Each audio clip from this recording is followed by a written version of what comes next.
We can only theorize, though. We're not tech experts. I'm going to leave that to the lovely Riptide crew here because we're not tech experts. And I mean, yeah, Kirby's our resident tech expert. Yeah, I mean, I love that there's a little card for them so that everybody knows. Everyone must know. It's important that they know that who this is. It is very important. I mean, there was a lot of plushies over there in the at the vendor's side. I saw a lot of them. There was some Pikmin. There got Kirby, which is Kirby in the car, or rather Kirby eating the car. you know.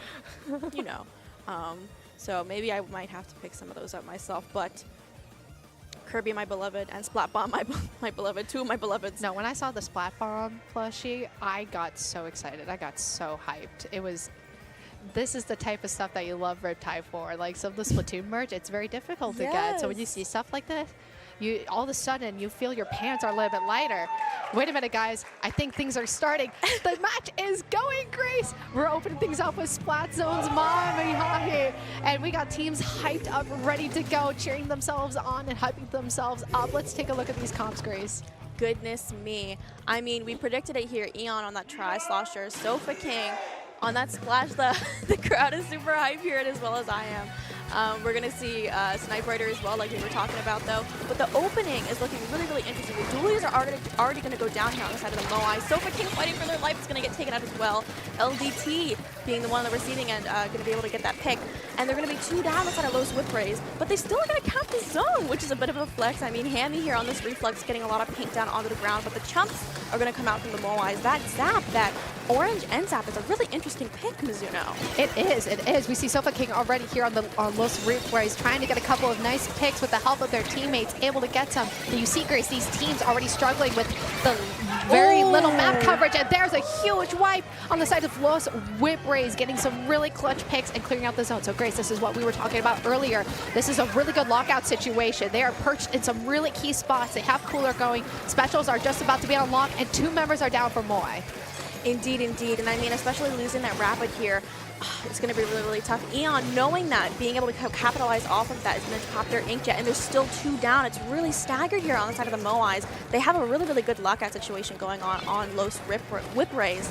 I mean, the mist is coming out. They don't quite have any specials online yet, but they're going to try to get control back, but they aren't able to get into the zone in time. It feels like Mizuno, but the strikes are going to come out, and they aren't able to cat Mizuno. That was like a 100-0 push there from Los Whiprays. That was very well cleanly executed by Los Whiprays. Like we talked about, like things just happened so quickly, and they just created that lockout situation for themselves and just pushed the members out of Moais just right on out of there and took advantage of all that paint that they needed to get. And man, these guys are hyped. This is the energy that we need to see. This is so good. Absolutely. And I mean, Sofa King there, going to give them a little bit of a shout out, as y'all might recognize them from commentary as well. You're going to see them at some point this weekend. I cannot remember when at this time, but as you can see, they're already a double threat, possibly a triple threat if they are slaying, if their outfit is slaying. The slay, the commentary, and the literal slay, as in playing. Yeah, playing, like spotting equals slaying. Yeah, yeah. But man, that was, like we said, Los Whiprays coming right out the gate, just setting the tone and the energy.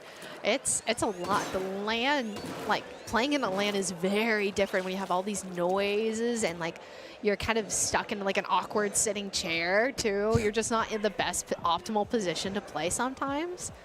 So I feel like some of these teams kind of have to also get adjusted to that too, because this is their first, you know, if they didn't get a chance to warm up, this is their first game, their first rally into Riptide, right? Like, it's a lot. Especially when your opponent's there. I mean, for the Moais, it can be tough to go up against a team that's really loud and they have that energy, and the crowd is with them. If the crowd isn't with you, or if your people kind of in the crowd are like a little more shy, me, myself, I'm a little shy, but it can be a little bit difficult because it starts to mess with your mental a little bit. It does, yeah. Oh my gosh, the mental game at Riptide goes crazy because like the loudness, you're just in an awkward spot, like you hear people, you're like right next to your teammates, you might have some like wonky tech issues that are just gonna be scattered all throughout the weekend. Maybe your headset isn't like the best. I know I have to have a second headset, so some of these teams might have to take some time getting acclimated to this environment if this is the first time.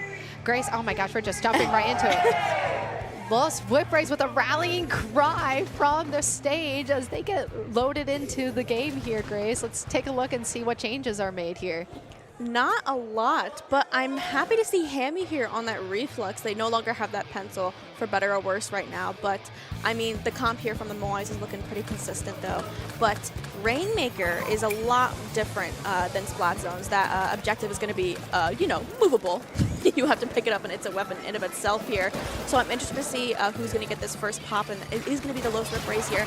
And they're looking to get 2 picks here. Eon, oh no, fighting for their life with that miss, but they get a wipeout on the side of Los Whiprays. They're going to get 4 down on the side of the Moais here. They're going to be able to crack that first checkpoint here, Mizuno, and it's looking good again for Los Whiprays. A very clutch play from Eon on that tri-slosher to pick up that splat. Otherwise, they would have not been able to get through that first check. Yes. Here comes the Rainmaker blazing through. Ravioli is running to the podium.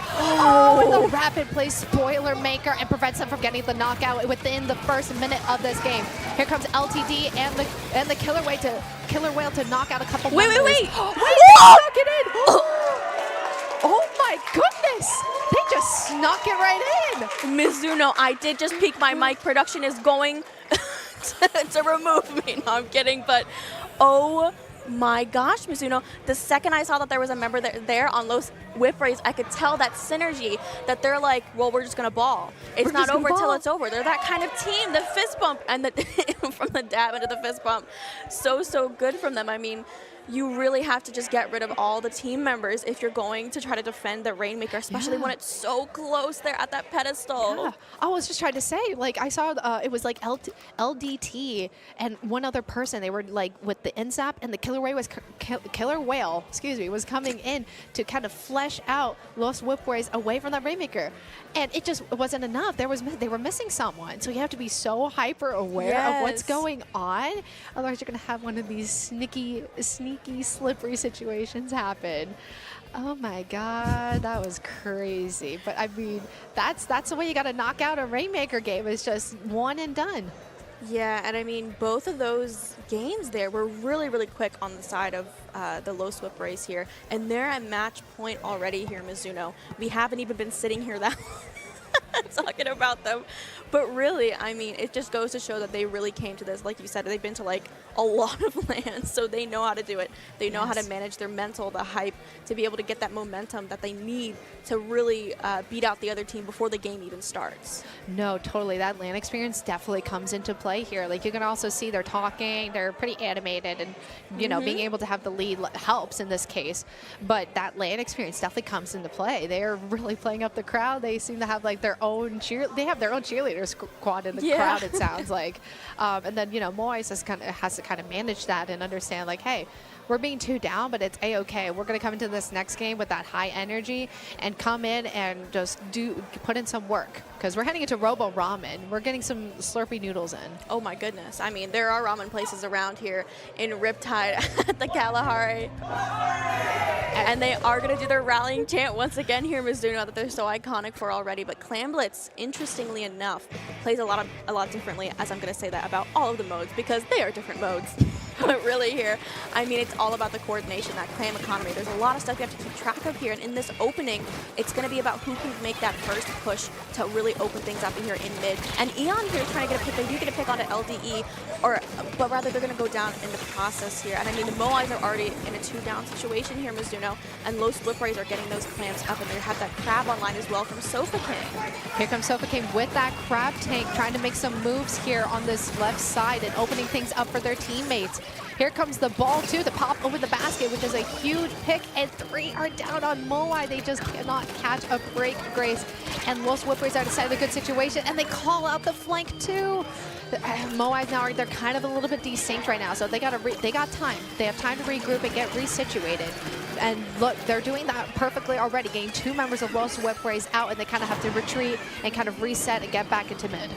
Indeed, and I mean, this is the perfect time to do so. They did push all the way down to 47 remaining here, Mizuno. It's not quite a game-breaking push here, but they are going to get a huge pick here onto the back line of the Moais. They're going to get another person down here as well, and they're getting pushed into the corner, and that is a wipe, a complete wipe on the side of the Moais here, and Los Whiprays are going to be able to score even more clams down to 29 remaining.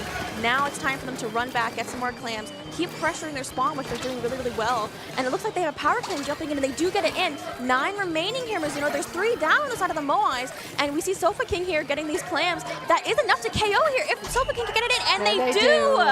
Los Whiprays going 3-0 here. Goodness me, Wave B, and our first game here in this pool. Incredible work from Los Whiprays to put in the work and get the job done. Did not falter at all in this set. And even from that Clam Blitz match, you could tell how well coordinated and how well synergized they were, right? You know, you saw they had like the picture-perfect puzzle pieces all lined up. I remember the pencil players situated in the right spot. You have the dualies situated in the right spot. They had everyone all in the right places. It all came together really well. And Los Whiprays on street demonstrated how strong they are right out the gate to open up their pool. Yeah, I mean, big congratulations to them. One of them I definitely see has a little jersey on, and it's very, very sweet here. Hammy has like a, what's it called? Like a... Oh, a varsity jacket. Yeah, varsity jacket with their cool. with their name on it, which is really, really cool. So congratulations to both of these teams, though. I mean, the Moais, although they didn't come out on top here, they brought it with the jerseys. They won the drip competition, Mizuno, They did. Which they is actually did. Arguably as important. No, I'd say it's even more important. More important than Riptide? Okay, that may be debatable for some folks, but regardless, they showed up and had a really great match, and I mean, they did a fantastic job coming in here on stream, which is pretty intimidating, honestly, because it's pretty, you feel pretty vulnerable up there, honestly, to be